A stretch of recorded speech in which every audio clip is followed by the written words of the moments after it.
And specifically, the thing that we got into the Oregon bill that was negotiated out of the previous bills in California and elsewhere was a ban on parts pairing, which is Apple's new invention. This is parts pairing is not something you encounter unless you're trying to fix an iPhone. Really, it's a new idea that is, hey, we have software in all of the individual parts. So there's not just software on the main board. There's software in the camera. There's software in the display.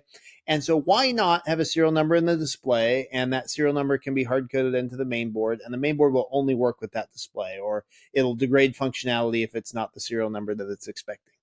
And in the software world, you look at this like, if I was to ask you, hey, build me a lock that does this, you're like, okay, sure, it'll be done tomorrow. Like, this is not a hard lock to build, but it's really nefarious because once you have these parts all paired to each other, now it totally impedes what you can do. It doesn't just limit the repairs that you can do yourself. What happens if you donate your phone to Goodwill, and Goodwill they've got 2 broken iPhones and they want to take the pieces and combine it and make one that works and sell it?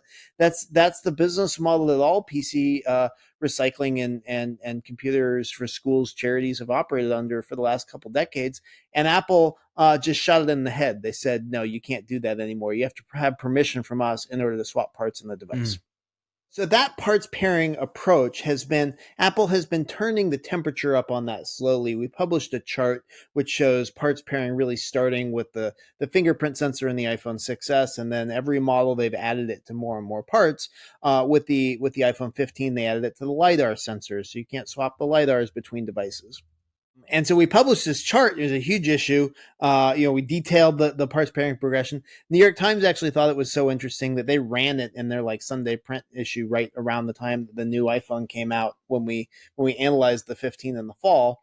And that set the stage for the legislative fight, which is always at the beginning of the year. That's when the state legislatures get together and figure out what laws they're going to pass for the year. And we have a number of states that are looking at bans on parts pairing. The Oregon bill is the first one to get over the finish line. And Apple does not like this law at all. They were in behind the scenes, and actually they kind of finally popped out in front and testified against it. They threw everything they could at stopping this, and we were able to overcome them. So feel very good about it. But what a nefarious strategy. Why would you do that?